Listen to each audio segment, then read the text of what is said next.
decided that humans would make excellent cannon fodder for their little interdimensional monster problem, they probably thought they were being clever. Really clever. The kind of clever that gets you a promotion and a corner office overlooking whatever passes for a decent view on boring-ass bureaucrat worlds, where the most exciting thing that happens is when someone files their TPS reports in triplicate instead of duplicate. The Council's logic was flawless, naturally. Humans were new to the galactic scene, had a tendency to blow things up first and ask questions later, and, most importantly, were expendable. Perfect demon fodder. What could possibly go wrong? Everything, as it turned out. But we'll get to that. Lieutenant Commander Alex Reeves was having what he generously called one of those days, which in military speak meant that everything had gone to hell faster than a greased pig at a county fair. Which, considering he was literally in a dimension that most species referred to as hell-adjacent, or that place we don't talk about at dinner parties, was probably more accurate than usual. The briefing had been typical military efficiency, short, sweet, and completely useless. "Gentlemen," Colonel Hawthorne had said, looking like he'd rather be literally anywhere else, including a tax audit. "You're being deployed to Dimension X7741, colloquially known as the Infernus Realm." "Sir," Sergeant Mills had raised his hand. "That sounds suspiciously like hell." "It's not hell, Mills. It's hell-adjacent. Completely different legal classification." "How so, sir?" "Well, for one thing, the demons there haven't unionized yet. And that had been the extent of their tactical briefing. Oh, they'd gotten the standard equipment loadout. Plasma rifles, personal shield generators, emergency rations that tasted like cardboard had a disappointing one-night stand with sawdust. But in terms of actual intelligence about what they'd be facing, zilch, nada. The square root of jack squat, which is how Alex found himself crouched behind what appeared to be a crystalline formation that screamed in 17 different languages every time the wind hit it just right, watching something that looked like a cross between a giant spider and a tax attorney skitter across the hellscape toward their position. "Reeves," came the voice of Corporal Danny Martinez through the comm. "Please tell me you've got eyes on that thing." "Oh, I've got eyes on it all right," Alex muttered, adjusting his grip on his rifle. "Question is, how many eyes does it have on us?" The creature, and really, calling it a creature was being generous. It looked like something a particularly disturbed child might draw after a nightmare about their least favorite math teacher, had approximately 47 eyes by Alex's count, and they were all currently swiveling in different directions like some sort of biological radar array. "Contact in 30 seconds, Alex whispered into his comm. "And Martinez?" "Yeah, boss. Remember what I said about not dying stupidly? You said not to die at all." "Right. Well, let's start with not dying stupidly and work our way up to not dying, period." The thing about fighting demons in hell adjacent, Alex was rapidly discovering, was that they didn't follow any reasonable rules of engagement. They didn't march in formation, they didn't follow predictable attack patterns, and they sure as hell didn't have the common courtesy to die when you shot them in what appeared to be vital organs. Take the spider tax attorney thing currently bearing down on their position. Alex had already put 3 plasma bolts center mass, which should have been more than enough to down anything short of a small building. Instead, the creature had simply paused, looked down at the smoking holes in its carapace with what appeared to be mild disappointment, and continued its advance. "Well," Alex muttered, "that's just fantastic." The creature reached their barricade and reared up on its hind legs, revealing a mouth that opened in directions that probably violated several laws of physics and definitely violated Alex's sense of proper anatomy. Inside that mouth were rows of teeth that looked suspiciously like tiny calculators, each one clicking away at some incomprehensible equation. Is it trying to do our taxes?" Martinez asked over the comm. "I don't know," Alex replied, "but I'm not sticking around to find out if we owe penalties and interest." He rolled to his left, came up firing, and put a concentrated burst directly into the creature's mouth. This time, something important must have been hit, because the thing let out a sound like a particularly frustrated accountant during audit season and collapsed in a heap of twitching limbs and scattered paperwork. "Target down," Alex reported. And it definitely wasn't trying to do our taxes. It was trying to audit us. To death. There's a difference? Trust me, you don't want to know. Now, the thing you have to understand about the Galactic Council is that they're not exactly what you'd call tactical geniuses.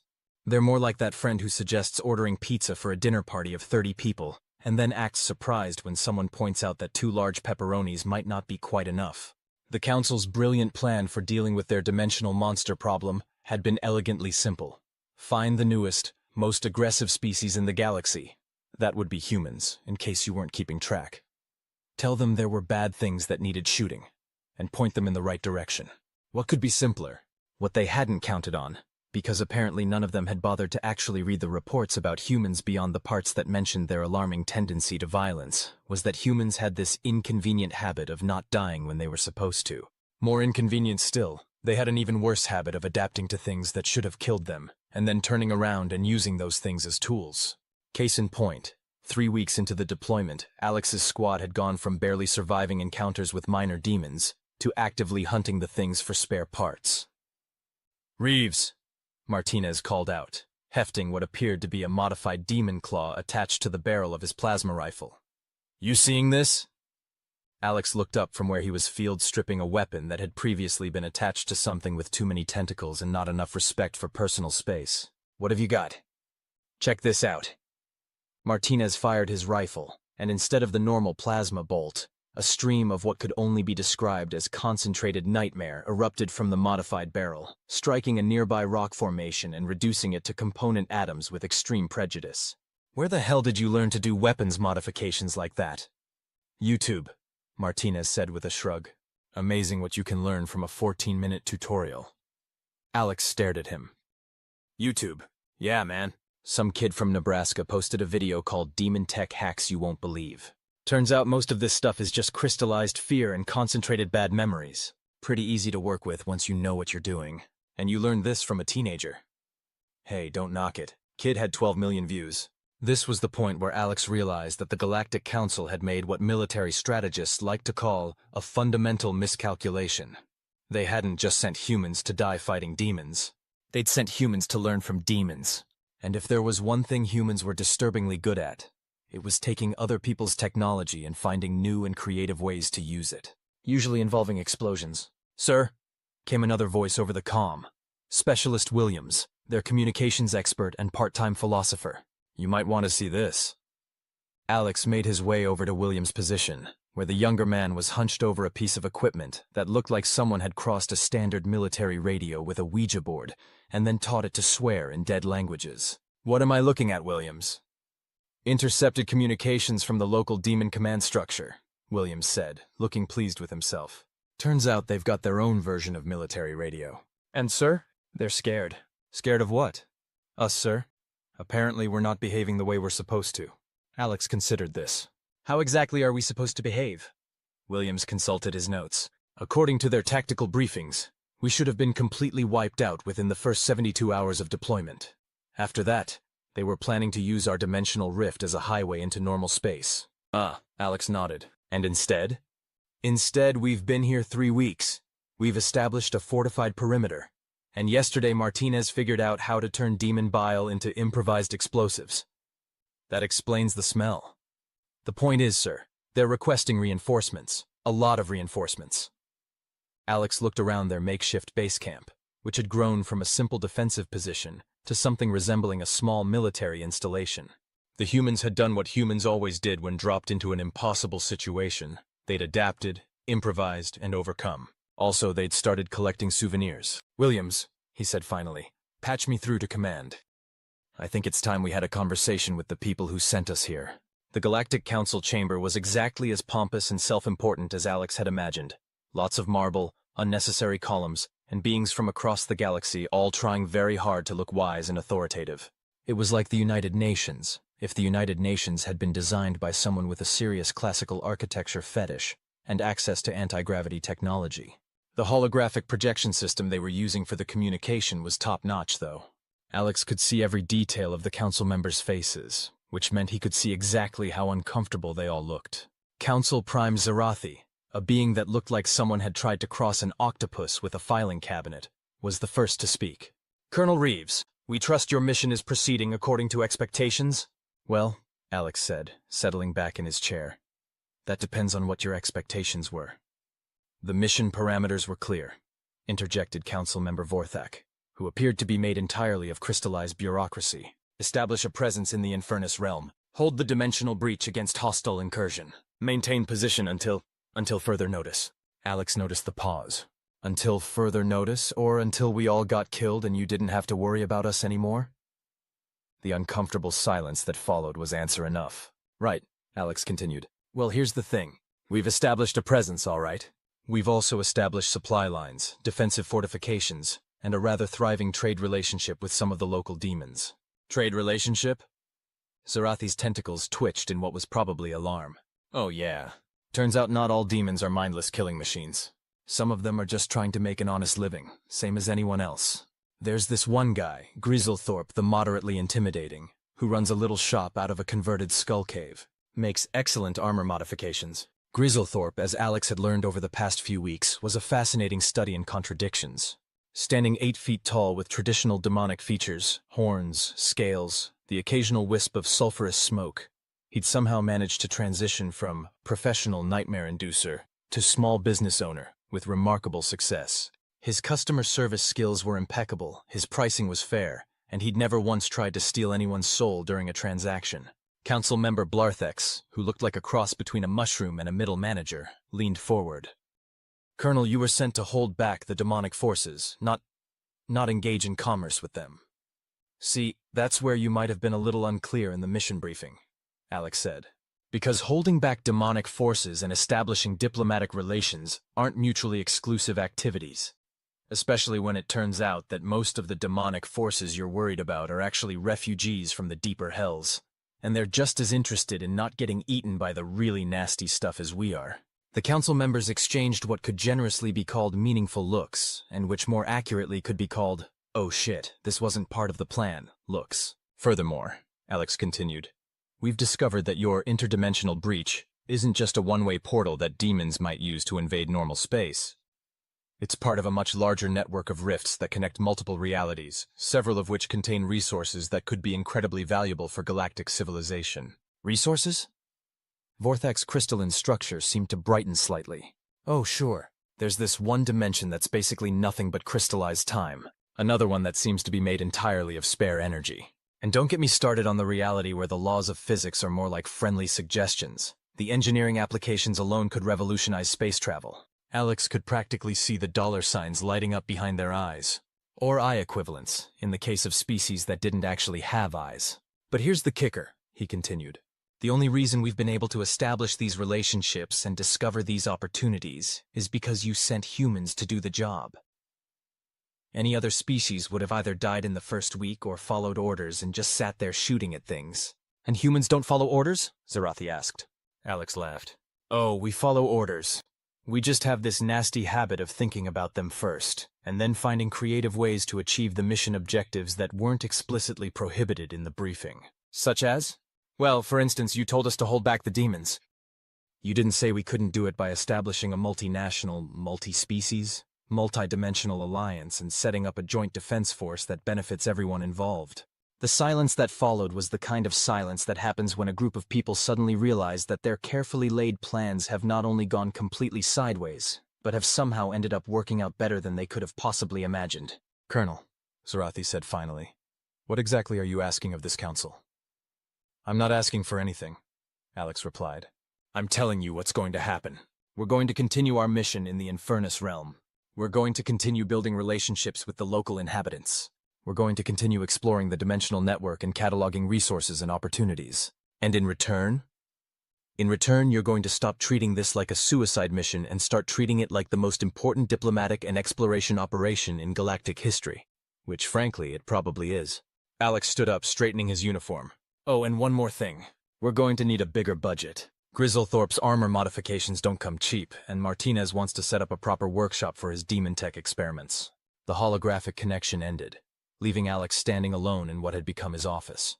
A converted demon bunker that Williams had decorated with motivational posters featuring inspirational quotes in 17 different languages, most of which roughly translated to, "Don't let the bastards grind you down." Through his window, which was actually a modified scrying crystal that showed real-time views of the surrounding area, Alex could see his people going about their daily routines. Martinez was indeed setting up his workshop, assisted by a couple of junior demons who seemed genuinely excited about human engineering techniques. Williams was running a poker game that included 3 humans, 2 reformed soul reapers, and something that might have been a sentient equation. And in the distance he could see the dimensional rift that had started this whole mess. No longer a gaping wound in reality through which horrors might pour, but a gateway between worlds, with regular traffic flowing both ways as trade relationships developed and exploration teams prepared for journeys into new realities. It wasn't the mission they'd been given, but it was the mission they'd made for themselves, which, Alex reflected, was probably the most human thing of all.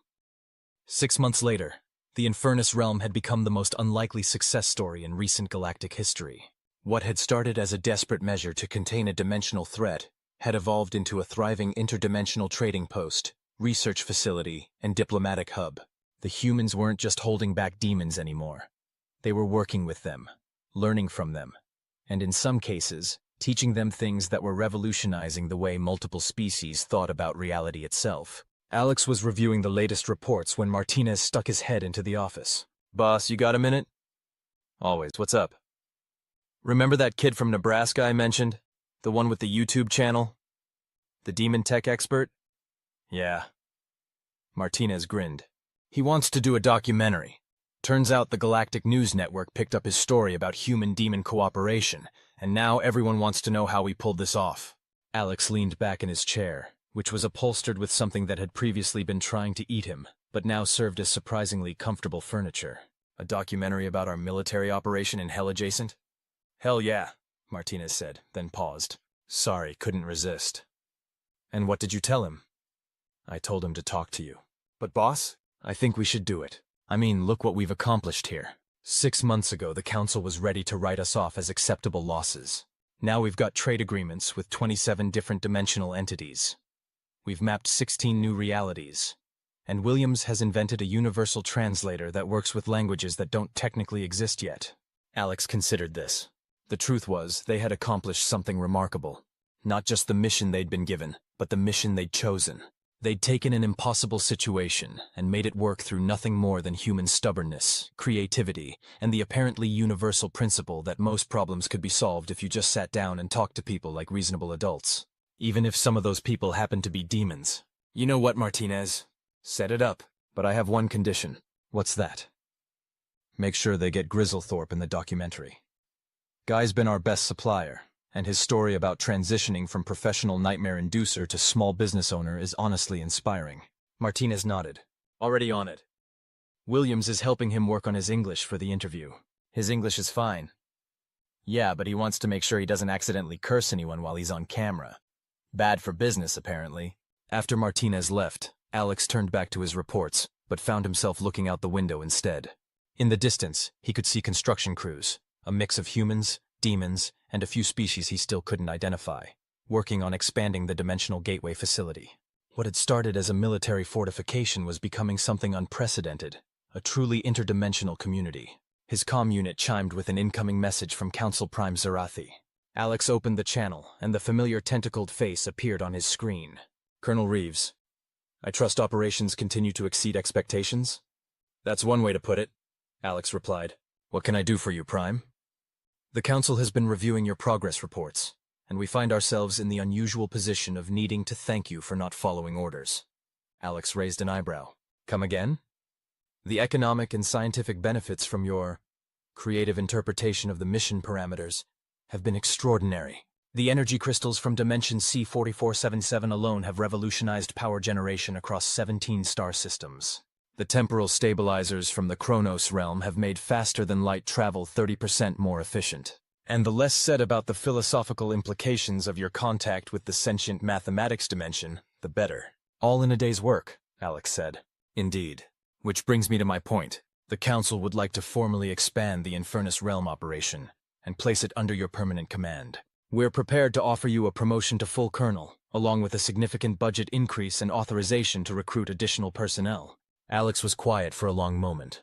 It was a good offer, a great offer, actually. Military promotions didn't come easy, especially not for officers who had a tendency to improvise their way through missions.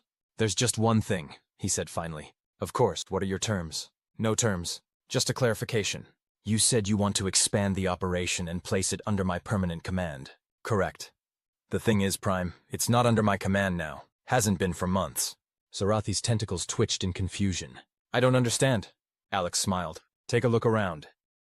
We've got humans working with demons, demons working with interdimensional refugees, refugees working with Galactic Council scientific teams, and scientific teams working with that sentient equation that Williams befriended. Nobody's in command of this operation, because it's not an operation anymore. It's a community. But surely someone must be in charge. Sure. Whoever happens to be best qualified for whatever problem we're dealing with at the moment. Sometimes that's me. Sometimes it's Martinez when we need technical solutions. Sometimes it's Williams when we need to communicate with something that doesn't speak any known language. And sometimes it's Grizzlethorpe when we need someone who understands the local customs and can negotiate with the really scary demons from the deep hells. Alex leaned forward. Prime, you wanted humans to hold back the demons. We did better than that. We made them our friends, our neighbors, and our business partners. And now you want to put that back under military command? The Council simply believes that proper oversight. The Council believes in proper oversight because the Council thinks in terms of command structures and hierarchies and bureaucratic processes. Alex interrupted. But the reason this worked is because we threw all that out the window and just started treating everyone like people. Even the ones who aren't technically people. Zarathi was quiet for a long moment. And if the Council insists on formal command structure? Alex shrugged.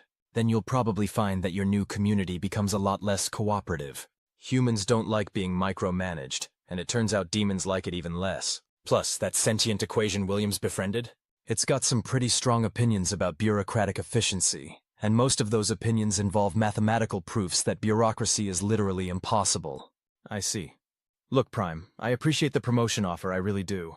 But what we've built here works because it's organic. It grows and changes and adapts based on what people need, not based on what some strategic planning committee thinks people should need.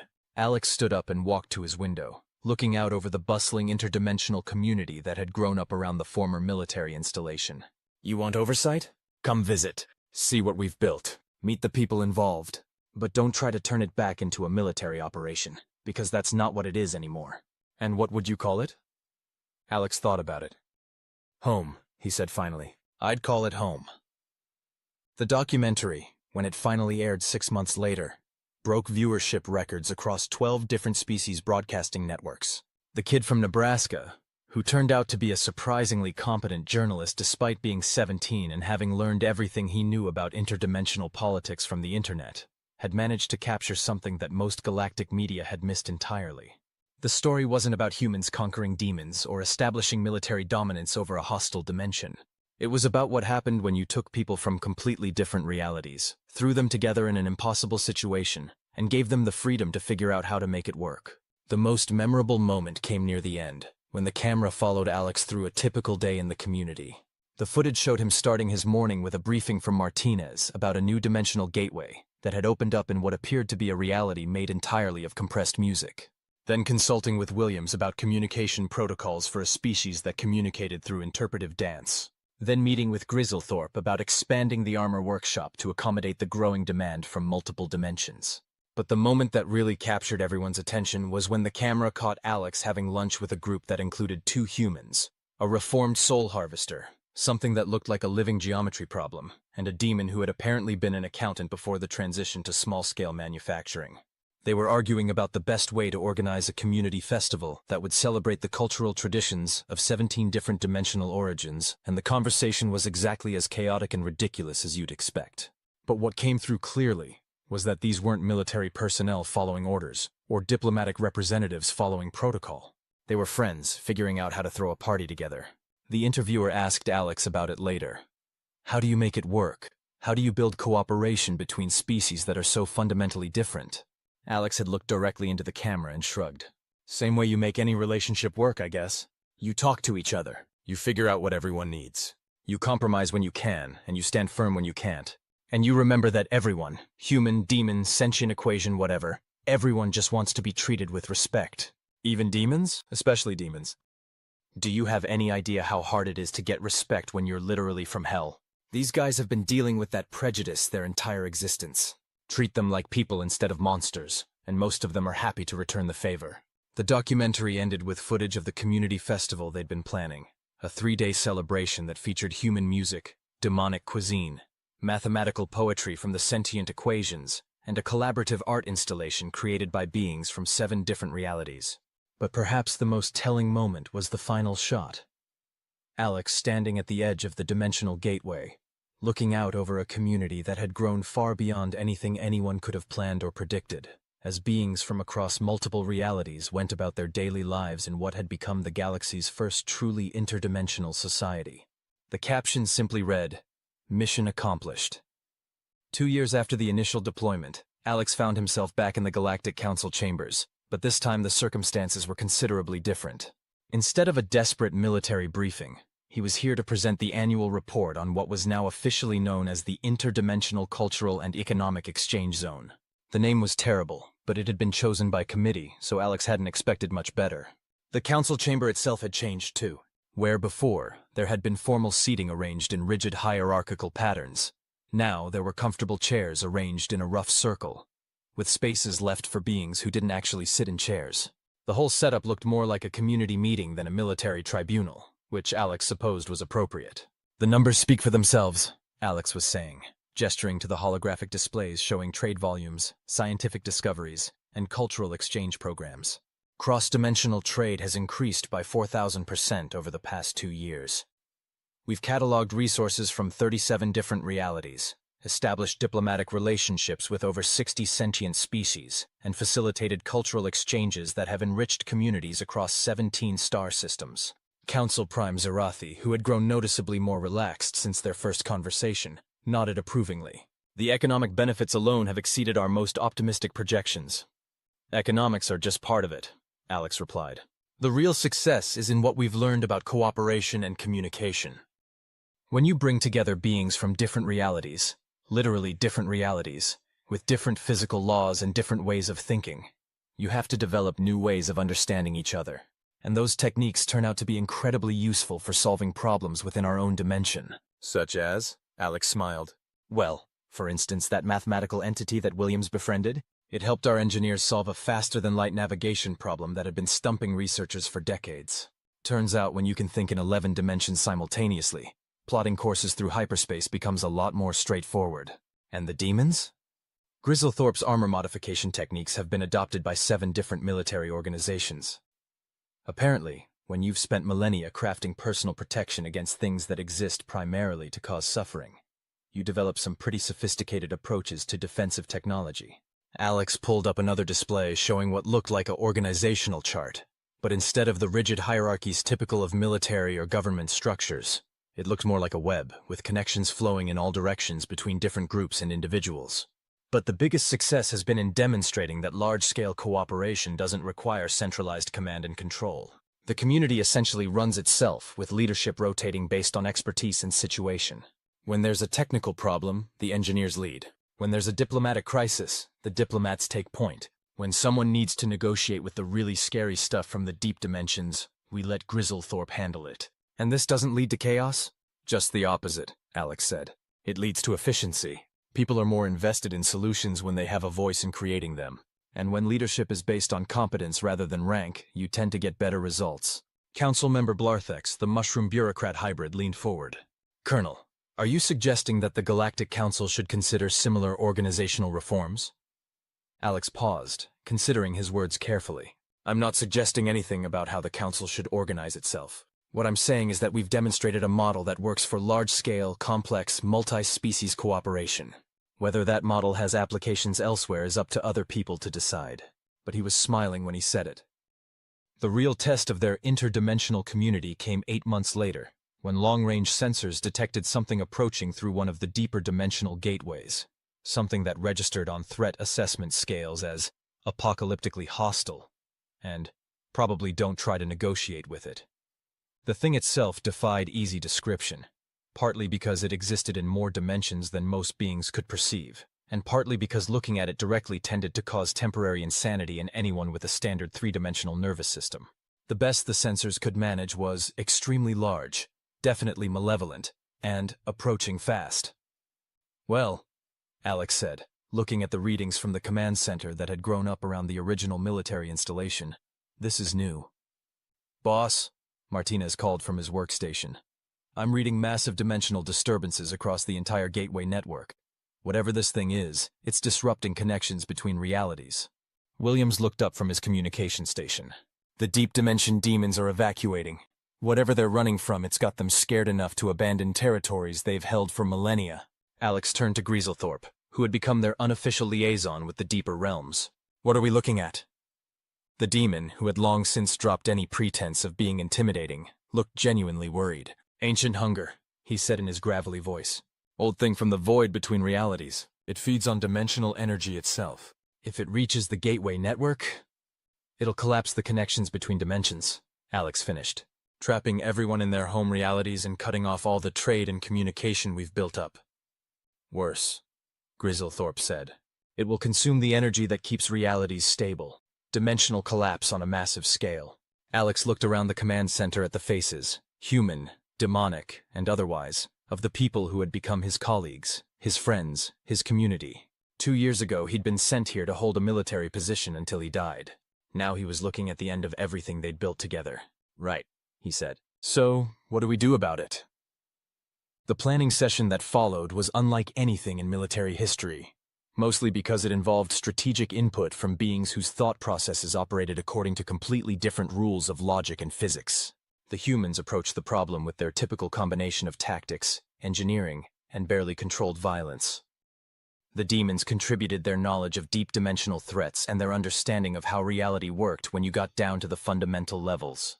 The mathematical entities offered computational power that could model scenarios across multiple probability matrices simultaneously. And the various refugees from other dimensions brought their own unique perspectives on how to deal with threats that existed outside normal reality. The conventional approach would be to evacuate the area and seal the gateways, Alex said, looking at the tactical options they'd developed. Cut our losses and hope it loses interest. That abandons everyone in the deeper dimensions, Martinez pointed out. Plus, if this thing is as big a threat as Grizzlethorpe says, it won't stop with our little community. It'll keep feeding until it's consumed entire realities. Williams nodded. The sentient equation I've been working with ran the numbers. If we don't stop it here, the cascade effect could destabilize dimensional barriers across this entire galactic sector. So we fight it, Alex said. With what? Martinez asked. Boss, our best weapons are designed to work against normal matter in normal space. This thing exists in dimensions we can't even perceive properly. Then we get creative, Alex replied. We do what we always do. We adapt, improvise, and overcome. And how exactly do you improvise against something that eats reality? Alex smiled. We ask our friends for help. The battle for the interdimensional cultural and economic exchange zone, which everyone still called the community, despite its official designation, lasted 3 days and involved combat techniques that would probably have given military strategists across the galaxy permanent headaches. The humans provided the tactics and coordination, treating the engagement like a massive engineering problem that happened to involve shooting at things. The demons contributed their understanding of how to hurt things that weren't entirely present in normal space-time. The mathematical entities calculated probability matrices and attack vectors in real time. And the refugees from dozens of different realities brought their own unique contributions to the fight. The turning point came when one of the sentient equations, a being that existed as pure mathematical relationship and had never shown any interest in physical combat, volunteered for what was essentially a suicide mission. I can exist in the same dimensional space as the hunger, it explained through Williams's translation system. My nature as mathematical relationship rather than physical entity allows me to interact directly with its feeding mechanisms. What are you proposing? Alex asked. A paradox. If I can establish a logical contradiction within its feeding process, make it simultaneously consume and not consume the same energy, it should destabilize its dimensional cohesion. And what happens to you? The entity paused. Paradoxes are not healthy for mathematical beings, but neither is the destruction of multiple realities. Alex looked around the command center at all the faces watching him. Human faces showing determination and fear. Demonic faces showing grim resolve. Other faces that couldn't be easily categorized, but showed the same mixture of courage and terror that faces showed when people were about to risk everything for something they believed in. You sure about this? Mathematics is the language of certainty, the entity replied. I am certain that this is necessary. The final assault was coordinated across 17 dimensions simultaneously, with attack forces made up of beings who, 2 years earlier, had been trying to kill each other. Humans and demons fought side by side against an entity that threatened everything they'd built together. Mathematical beings provided support fire in the form of devastating logical contradictions. And in the end it worked. The ancient hunger, faced with a paradox that made its very existence logically impossible, collapsed in on itself, and disappeared back into whatever void had spawned it. The cost was significant. The sentient equation that had volunteered for the Paradox mission didn't survive the logical contradiction it had created. Several dimensional gateways were damaged and would take months to repair. And about half the community's infrastructure had been destroyed in the fighting. But they'd won. More importantly, they'd won together. "You know," Alex said to Martinez as they stood looking out over the damaged but still functioning community, "I don't think this is what the Council had in mind when they sent us here." "No kidding," Martinez replied. "They probably thought we'd be dead by now. Instead, we've built something that just saved multiple realities from complete destruction." "Yeah, but boss, I don't think we should put that in the official report. Some things are too weird even for military paperwork." Alex laughed. "Fair point. We'll just say mission objectives achieved and leave it at that." 5 years after the initial deployment, the interdimensional cultural and economic exchange zone had become one of the most important locations in the known galaxy. Not because of its military significance, though the defense of the dimensional gateway network had proven that the community could handle threats that conventional military forces couldn't even detect, but because of what it represented. It was proof that cooperation was possible, even between species that had evolved under completely different physical laws. It was a demonstration that diversity wasn't just something to be tolerated, but something that actually made communities stronger and more resilient. And it was evidence that sometimes the best way to solve impossible problems was to throw out the rulebook and just start talking to people like reasonable adults. Even if some of those people happened to be demons, sentient equations, or refugees from realities where the speed of light was more of a polite suggestion than an absolute law. Alex, now a full colonel and officially the senior liaison for interdimensional affairs, another terrible committee-chosen title, spent most of his time these days dealing with requests from other species who wanted to establish similar communities in their own territories. The model they'd developed, organic cooperation based on competence and mutual respect rather than rigid hierarchy, was being studied by sociologists, military strategists, and political scientists across the galaxy, which was ironic, considering that the whole thing had started because nobody had bothered to study humans carefully enough to predict what would happen when you gave them an impossible mission and then left them alone to figure out how to accomplish it. "Colonel," Williams called from his desk. He was now the head of the Community Communications Department and had recently been elected to the rotating Leadership Council by popular vote. "We've got another delegation requesting a tour. This time it's from the Centauri Republic. What do they want to know?" "Same thing everyone else wants to know. How we make it work." Alex considered this. It was a fair question, and one that he'd been asked hundreds of times by visiting dignitaries, researchers, and military officers from across the galaxy. How do you build a functioning society out of beings who don't just come from different cultures, but from entirely different realities? The answer, he'd learned, was actually pretty simple. You treated everyone like they had something valuable to contribute. You listened when they talked, and you focused on what you had in common rather than what made you different. Everything else was just details. Of course, explaining that to people who were used to thinking in terms of command structures and bureaucratic processes was another matter entirely. "Set it up," Alex said, "but make sure Grizzlethorpe is available for the tour." Half these delegations come here expecting to see some kind of military miracle, and they need to understand that the real miracle is getting a former professional nightmare inducer to successfully run a small business while maintaining good customer service standards. Williams grinned. "Already on it. Grizzlethorpe's actually looking forward to it. He says dealing with politicians is good practice for dealing with difficult customers." After Williams left, Alex turned back to his window and looked out over the community that had grown up around the dimensional gateways.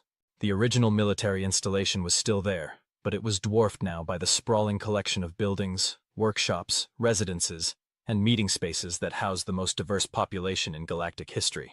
In the distance, he could see the memorial they'd built for the sentient equation that had sacrificed itself to stop the ancient hunger. It was a beautiful piece of work, a crystalline structure that displayed mathematical relationships in forms that could be appreciated by beings from any reality. Williams had designed it with input from the other mathematical entities, and it somehow managed to be both a monument to heroism and an elegant proof of interdimensional friendship. Closer to his window, Alex could see Martinez's workshop, where humans and demons were collaborating on engineering projects that were revolutionizing technology across multiple star systems. The latest development was something called a reality stabilizer that could keep dimensional gateways operating even under extreme stress. The applications for space travel and emergency evacuation were enormous. And everywhere he looked, Alex could see people from different species, different realities, different ways of thinking about existence itself, all working together on the thousand small projects that kept a community functioning. Planning festivals, maintaining infrastructure, resolving disputes, teaching each other new skills, and generally doing all the mundane, important work of civilization. It wasn't perfect. There were still conflicts, misunderstandings, and problems that required creative solutions. But it worked, and it worked because everyone involved had decided that it was worth making work. His comm unit chimed with an incoming message from Council Prime Zarathi. Alex opened the channel, and the familiar tentacled face appeared on his screen, looking considerably more relaxed than it had in their early conversations. "Colonel Reeves, I trust the community continues to thrive?" "Better than ever," Alex replied. "What can I do for you, Prime?" "The Council has been reviewing the latest reports from your facility, and we find ourselves facing an interesting situation." "Oh." "The success of your interdimensional cooperation model has generated considerable interest among other galactic civilizations. We've received formal requests from 14 different species to establish similar facilities in their territories, with humans as primary consultants and coordinators." Alex raised an eyebrow. "That's quite a change from sending us off to die in hell adjacent." "Indeed. The irony is not lost on us." Zarathi's tentacles moved in what Alex had learned was the equivalent of a smile. "The question is whether you and your people would be interested in expanding your operations."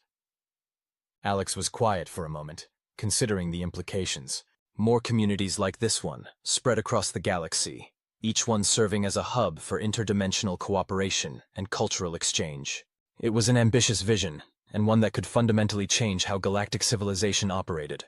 "What would that look like?" he asked finally. "Essentially what you've built here, but replicated on a galactic scale. Human-led teams working with local populations to establish interdimensional trading posts, research facilities, and cultural exchange centers. The Council would provide funding, logistical support, and political backing. And in return? The galaxy gets what you've given us here. Proof that cooperation is possible between any groups, no matter how different they appear to be. Economic benefits from interdimensional trade and resource extraction. Scientific advances from collaborative research between species with different approaches to understanding reality. And perhaps most importantly, a model for building communities that bring out the best in everyone involved." Alex looked out his window again, watching his friends and colleagues going about their daily lives in the community they'd built together. It was tempting. The idea of spreading this model, of helping other species discover what humans had stumbled into through necessity and stubbornness, was genuinely appealing. But there was something else to consider. "Prime," he said, "can I ask you something?" "Of course." "What made you change your mind about humans? 5 years ago, you were ready to write us off as acceptable losses. Now you want us to lead the most important diplomatic initiative in galactic history." Zarathi was quiet for a long moment. "Do you remember what you told me when I offered you a promotion and formal command authority over your facility? I told you it would stop working if you tried to turn it back into a military operation. You told me that the reason your community worked was because you'd thrown out the command structures and hierarchies and started treating everyone like people. Even the ones who weren't technically people." Alex nodded. "The Council has been observing your facility for 5 years now," Zarathi continued. "And what we've learned is that humans have a talent that most species lack. You have the ability to look at any situation, no matter how impossible or hopeless it appears, and find a way to make it work through nothing more than stubborn determination and a willingness to treat others with respect. Other species can do that too, perhaps, but humans seem to do it automatically, without thinking about it, even when it would be easier to give up or follow standard procedures. You were sent to hold a military position until you died. Instead, you built a thriving interdimensional community. That's not just problem solving, that's something else." Alex smiled. "It's called being human, Prime. We're too stubborn to know when we're supposed to quit, and too social to be comfortable with enemies when we could have friends instead." "Exactly, and that combination is apparently exactly what the galaxy needs." After the call ended, Alex sat back in his chair and thought about the offer. Leading teams to establish interdimensional communities across the galaxy was a big responsibility, and it would mean leaving the community he'd helped build. But it would also mean spreading the model they'd developed, helping other species discover the benefits of cooperation over conflict. His door chimed and Martinez stuck his head in. "Boss, you got a minute? The Council's meeting to discuss the festival planning, and Grizzlethorpe wants to propose a collaborative art installation that would involve contributions from all 32 realities we're currently in contact with." 32? Alex asked. Wasn't it 27 last week? Williams made contact with 5 new mathematical dimensions. Apparently, word is spreading in the deeper realities about our community, and some of the more abstract entities want to get involved. Alex stood up, straightening his uniform. Well then, I guess we'd better go see what kind of art installation involves 32 different realities. Boss? Martinez said as they walked toward the community meeting hall. You ever think about what would have happened if we'd just followed orders? If we'd sat in our bunker and shot at demons until we all got killed? Alex looked around at the bustling community they'd built, at the humans and demons and mathematical entities and interdimensional refugees all working together on the mundane miracles of daily life. Sometimes, he said, but then I remember that humans weren't built to just follow orders and wait to die. We were built to adapt, improvise, and overcome. And sometimes, if you're really lucky, that means building something better than anyone thought was possible. They reached the meeting hall, where Grizzlethorpe was explaining his art installation concept to a mixed group of humans, demons, and several beings that existed primarily as geometric relationships. The discussion was animated, multilingual, and completely chaotic. It was also, Alex realized, exactly the kind of conversation that happened when people from impossible backgrounds came together to create something that had never existed before. Which, when he thought about it, was exactly what humans did best. Epilogue. 10 years after the first deployment to the Infernus realm, Colonel Alex Reeves stood on the observation deck of the Galactic Council's newest facility, the Interdimensional Cooperation Oversight Center, and looked down at a tactical display showing 57 different interdimensional communities spread across the galaxy. Each one was unique, shaped by the local species and dimensional conditions, but all of them followed the same basic principles: organic cooperation, leadership based on competence rather than hierarchy, and the revolutionary idea that most problems could be solved by treating everyone involved like reasonable adults. The communities had become more than just trading posts and research facilities. They were proof that diversity wasn't a challenge to be managed, but a resource to be cultivated. They were demonstration projects showing that cooperation was possible between any groups, no matter how different they appeared. And they were, perhaps most importantly, places where people from across the galaxy could go to see what civilization looked like when it was built on mutual respect rather than mutual suspicion. "Penny for your thoughts?" came a familiar voice from behind him.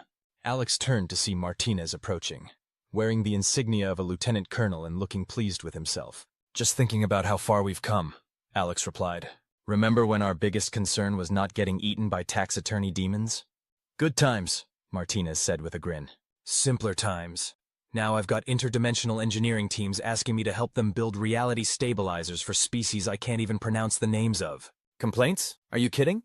I've got workshops in 17 different dimensions now. Williams calls it the most successful technical assistance program in galactic history. I call it the best job in the universe." They stood together looking down at the tactical display, watching the status indicators that showed the constant flow of trade, communication, and cultural exchange between realities. "You know," Martinez said, "I've been thinking about that first briefing.